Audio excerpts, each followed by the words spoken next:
What a finish in the Big Ten between number 2 Indiana and Penn State. Down by 4, Fernando Mendoza to Omar Cooper Jr.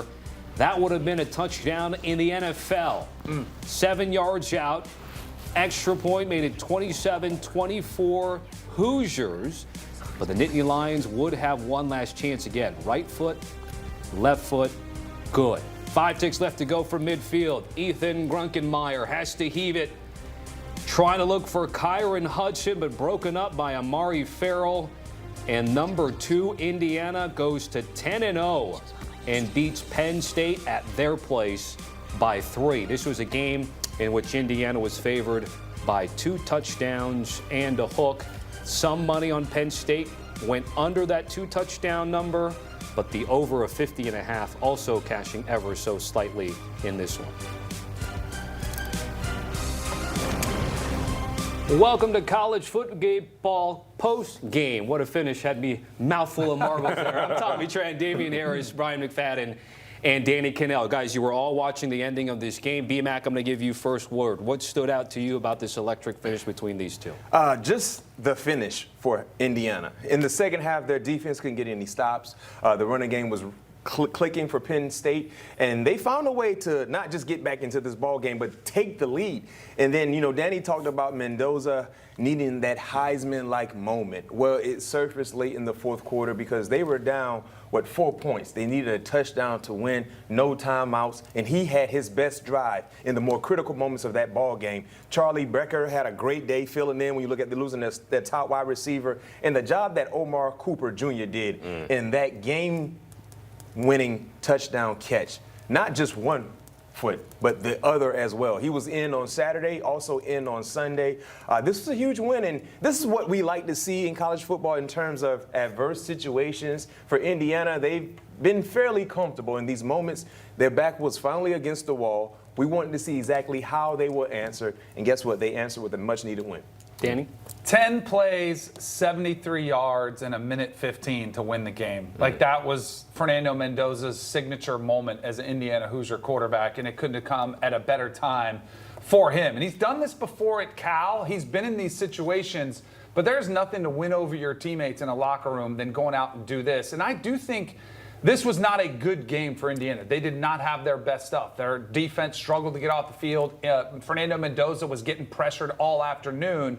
But this is a good battle test for them. And they stepped up and answered it and passed that test with flying colors, because at some point in the season, you're going to face a drive like that and a situation like that. And I look around some teams, and that's one thing I've wondered about Ohio State. Will they ever have to face that, or could it be in a Big Ten championship or in a playoff game where all of a sudden all right, that's your first time.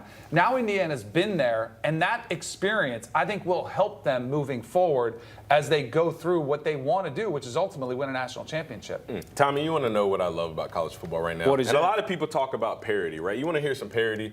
I'm not going to say we. I'm not going to speak French. I'm not going to speak for you guys. I was sitting at the edge of my seat ready to go in on Indiana and talk about they're not actually a good team. The one time they get tested, they fall to it. They didn't play their best game against a team who has absolutely zero direction, just fired their head coach, have not been playing well. But now here I am at the edge of my seat still ready to say this Indiana football team, they're good. For the first time all year long, they were tested. Now, everything I just said about Penn State and the fact that they fired their coach and they haven't won a lot of games, throw that out the window. Indiana was in a dogfight in the fourth quarter where they had to have a touchdown to win the football game. Like Danny said, a minute 15 left, and guess what? Fernando Mendoza, he did what he was supposed to do. Guess what? The receivers, they did what they were supposed to do. The offensive line that allowed Fernando Mendoza to get pressured for most of the game, they held up and protected. So that's what we talk about when we measure great football teams. This is the metric. This is the piece that you can't necessarily put on paper. When you're tested, when you're put in a hostile environment, when a team is giving you everything that they got, when they're playing with house money, Tommy Tran, they got nothing to lose, and they punch you in the mouth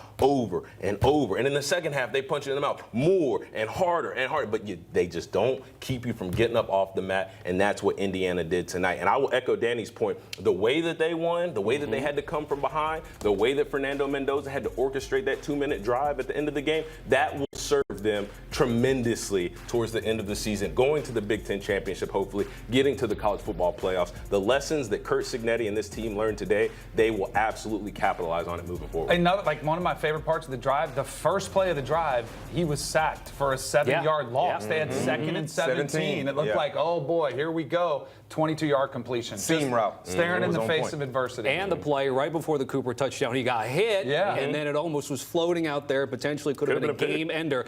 To your point, it's interesting because the margins are razor thin. We have an entire research team going, if Penn State wins, when they were ready to go, what was going to happen to Indiana, all the conversations. Guys, do we have that Mendoza graphic with the first 9 drives versus the final drive once again there against Penn State? Again, first 9 drives, you see the splits, final drive 5 for 8, 87 passing yards, and that passing efficiency. By the way, Fernando Mendoza now the betting favorite for the Heisman plus 150. Julian Sand, which Ohio State is playing right now, plus 230. Ty Simpson will have a chance to answer. He's third with shortest odds at plus 470.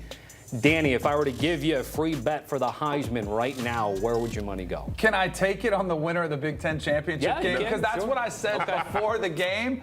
So it's almost a Sand, Mendoza, and then the field. But I think Ty Simpson is there, but I think a lot of times you can't win the Heisman right now. You can lose it, though. Like, if Fernando Mendoza doesn't have that drive, he's out. And I do think he has a clearer path to get there. Sand only has the Michigan game, really, and they're probably going to be a 7 or at least a touchdown favorite in that one, while Ty Simpson still has a couple tough tests. But that could be a blessing and a curse. But I'm going to go with the short things of the guys that get there smoothly. And then in the Big Ten title game, I think it'll be a huge opportunity. Whoever wins that game and outshines, I think takes home the Heisman. Let me ask you this, because we're talking about recency bias. We're talking about the Heisman. Fernando Mendoza in particular, he did not play his best game. But you even talked about Heisman voters, NFL scouts, GMs. They turn on the tape and they want to see what Fernando Mendoza did on that last 2-minute drive. Now I'm asking you, Danny. This isn't a loaded question. I genuinely want your opinion. Does the performance by Fernando Mendoza and what he did on the last drive of the game, would that supersede let's say a cleaner game from start to finish, let's say 320 yards, 2 touchdowns for Ty Simpson against an LSU, which by the end of the night with those 2 nights from those 2 quarterbacks, who do you push as the Heisman favorite? You asked me, but B-Mac's over here shaking his head like, no, I think it does. I think they want to see those pressure-packed opportunities rather than a blowout game where you're just padding your stats. They want to see crunch time moments, and those resonate with voters. Go ahead, B-Mac. Well, Ty Simpson has had those type of moments. Yes. He has, multiple times. And he's going to have more chances. Yeah, and that's why I like Ty Simpson or Julian saying, even though the Mendoza is the favorite based on what just happened, at the end of the day, I like Ty Simpson, I like Julian saying, because of their schedule the rest of the way. They will play ranked teams before they get to their conference championship game. When you look at Indiana, the remainder of their schedule is pretty much the bottom dwellers of the Big Ten. That hurts in terms of winning the Heisman and knowing how important November football is. Now the Big Ten championship game will be major. But if you're Julian saying in that final game against Michigan, who will be ranked for seeing anything crazy happening, and he has a great game against that team, against that defense, in that rivalry, he goes into the Big Ten championship game with more Heisman leverage than a Mendoza, where his last ranked opponent was weeks ago. But that's where I think Mendoza he has to win that game then. That's where he becomes the winner of the Big Ten championship game. And then also, too, for Mendoza, the same thing he will be fighting against with Julian Sane, he will be fighting against Ty Simpson as well. Because Ty Simpson can have the same argument that Julian Sane has before he gets to the SEC championship game. He's seen ranked teams. 4 of them. One interesting thing, too, is Indiana's 10-0. So he only has 2 more games left. Sand and Simpson have 3 more games. I mean, they got Wisconsin and Purdue. So basically, they got Wisconsin and Purdue. So basically, what we're saying in totality is this had to be Fernando Mendoza's Heisman moment. Yes. Because based on the competition the rest of the way, regardless of how well he performs, we're not going to look at those as Heisman-type moments. Against Wisconsin and Purdue, if he puts up 4 touchdowns in each one of those ball games, you're like, But then I would ask the same exact question that I started with, Tommy Tran. If this would, now let's just say, let's take Julian Sane and Ty Simpson out of the conversation right now. If it's just Fernando Mendoza and this was his Heisman moment, is that still enough? Like 1 2-minute drive at the end of the game when you played like crap. Right. The first.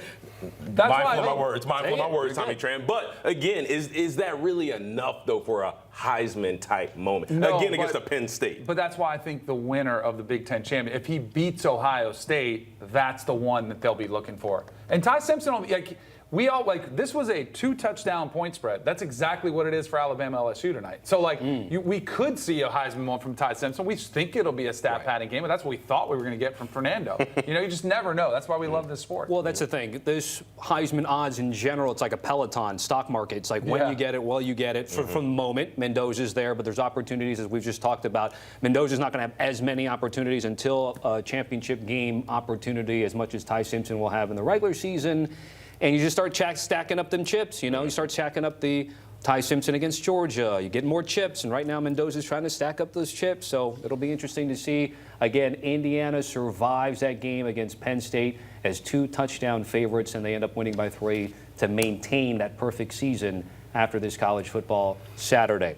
Again, there's that look for Fernando Mendoza. Didn't look good for about 3.5 quarters, but he comes up big for IU, which trailed by 4 with less than 2 minutes left to go to take the lead and ultimately win the game.